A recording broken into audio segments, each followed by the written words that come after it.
Previously on the Derp Den. God damn it, this shit is so goddamn broken! And now, the continuation of the Derp Den. God damn it, this shit is so goddamn broken! I guess some things don't change. Hey everyone, welcome back to the Derp Den. Last time, I talked about the original Darksiders as a way to celebrate my discovery of the third game. This time, I'll be going over its sequel, simply titled Darksiders II. Now before we get into this, there will be major spoilers ahead, as I will be going in depth for the story and gameplay. If you haven't already, I highly recommend picking up this game to play for yourself. I don't recommend just watching the cutscenes on YouTube either, as you'll be missing out on one of the best games to come out for the PS3, Xbox 360 era. Additionally, I do want to shamelessly self-promote my previous video, the card of which should be showing up right about now, as many of the points I'm going to be making relate to the previous game. Side note!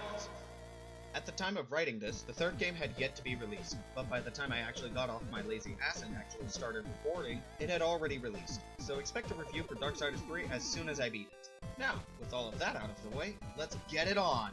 The story, this time around, revolves around Death, the eldest member of the Horsemen, who looks like he might play part-time in a metal band. Seriously, a K-pop group? What the hell was I thinking? All the random bullshit! Anyway, Death travels to find a way to absolve War of his crimes, believing his cries of innocence. How's he going to do that? By resurrecting humanity, of course! How's he going to do that? Fuck, he knows. But he does know someone who might know, this person being the Crowfather, who looks like he could tell you about how great his front yard lawn looks. Death asks, and the Crowfather is all like, "Bitch, you wanna do human transmutation? Go find the Elephant Brothers, man. I'm sure they can tell you about how well that worked out for them." And Death is all like, "Get that weeb referencing shit out of my face and tell me the plot!" Crowfather explains that if there were a way to resurrect humanity, Death would most certainly find it at the Tree of Life trademark. Just as Death is about to walk through the portal, Crowfather closes it, begging Death to take back the amulet and Death entrusts it to him, to which Death replies all, "You wanted it, it's yours, dude."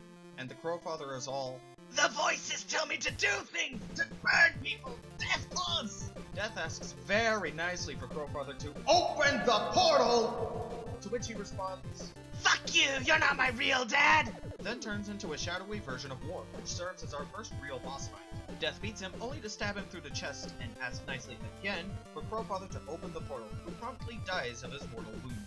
Seriously, Death, ask questions first, kill after. There's a process to these things. The amulet shatters and embeds itself into Death, giving him a pretty sweet chest tattoo, which, when you know, also knocks Death out of commission. When he wakes up, he's in the Forge Lands trademark, and meets Adar, one of the last surviving makers, who explains to Death that the Tree of Life trademark exists on his world, but the way to it is barred by corruption, a substance not all that dissimilar to Malice from Breath of the Wild. In order to clear the way, he'll have to wake up a giant stone golem in the foundry, but in order to do that, he'll need a Maker's Key, which in order to make one, he'll need to revive the Maker's Forge, which to do that, he'll have to get the Fire of the Mountain, copyright, and the Tears of the Mountain, also copyright, to flow into the Forge again, both of which are blocked by corruption. After doing all that, Death awakens the Guardian, copyright, only for the final Heartstone to be corrupt, and for Death to make his first major miscalculation. Seriously, does he not know how corruption works in this game? The Guardian goes berserk, which Death now has to kill. After doing such, Adar resurrects the Guardian, which causes Death to pause for a moment and think, does this bitch not know how corruption works? Am I gonna have to kill that again? The Guardian is somehow pure, but resurrecting it kills Adar, which makes the Guardian understandably upset he's spaghetti, and takes his anger out on the Eye of Sauron as depicted by Dr. Seuss. Death makes his way to the tree, only for it to transport him into the Kingdom of the Dead, where Death meets Ostagoth, a demon merchant, and when Death asks why the tree sent him to the afterlife, Ostagoth basically goes, "Okay, listen here, you little shit. First of all, the Tree of Life trademark is all-knowing, and if it brought you here, there's a reason for it. It may not make a whole lot of sense to you, but I'm sure it'll be one of those, oh, so that's why the tree brought me here. Of course! It was so simple!" moments later on. So fuck off, you little shit. And Death is all, alright man, I'm sorry, there's no need to be defensive. I shouldn't have even asked. Ostagoth explains that the Well of Souls, copyright, is there, and that would be a good place to start, but Death will need the help of the Lord of Bones, King of the Underworld, who also has a crippling fear of doggos. He wakes up at night in a cold sweat, and all he sees is Roxy, hungry for his blood.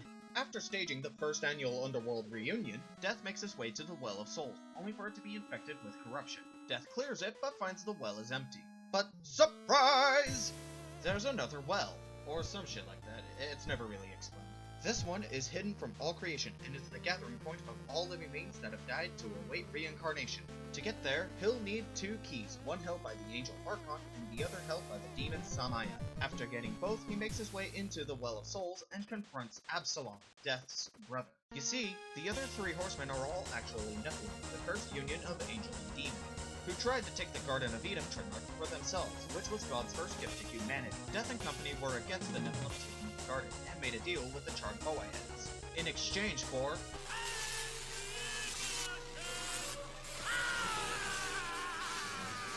they would destroy the Nephilim.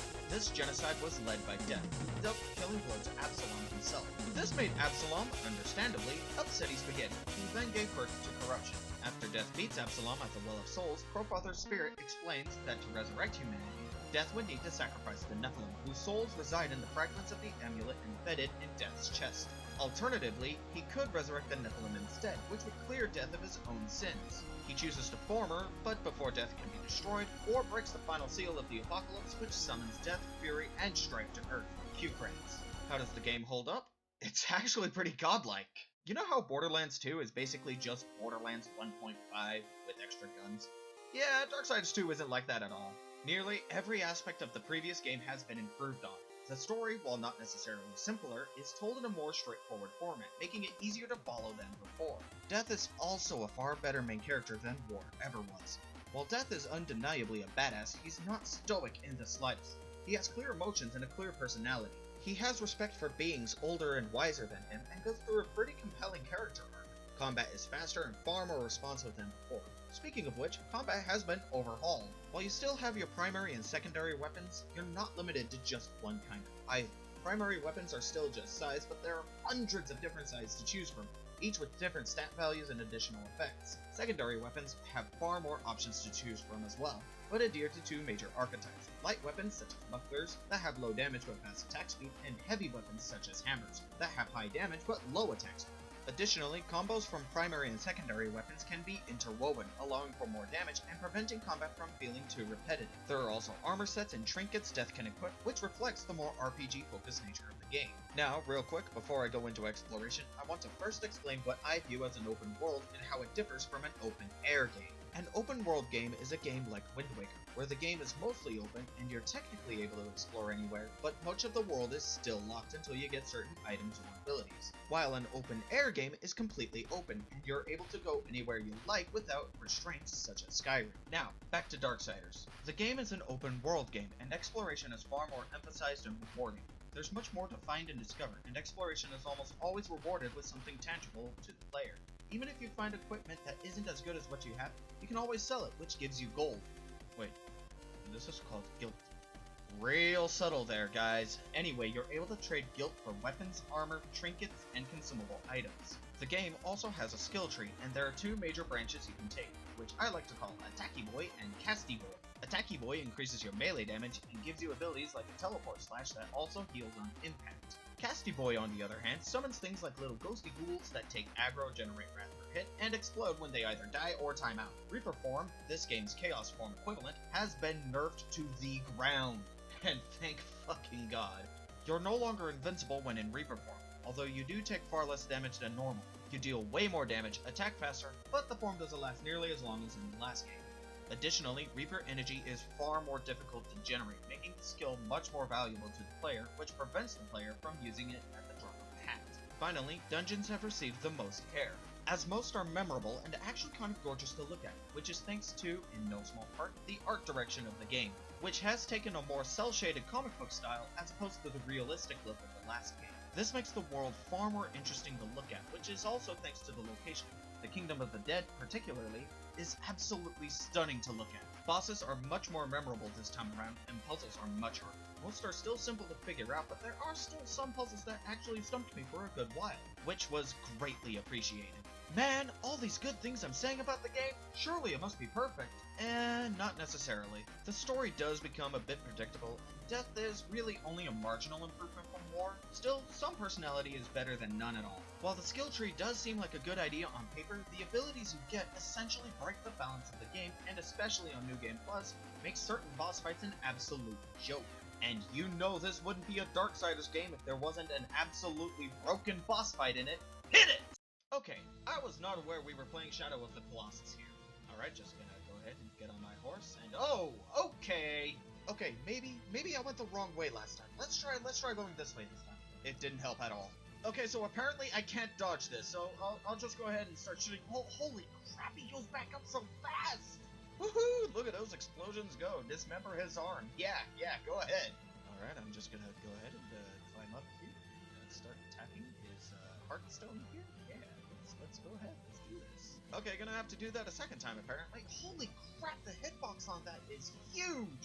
Alright, yeah, just gonna break this again. Okay, yeah, that did it. The second time was a charm apparently. Let's go. Let's round 3. What are you doing there? You gonna shoot a little Mega Man bullet at me? Holy crap, that thing is huge! Sprint faster, you piece of shit horse, for the love of all things that are holy! Well, I died. So wait, is this round 3 or is this round 100?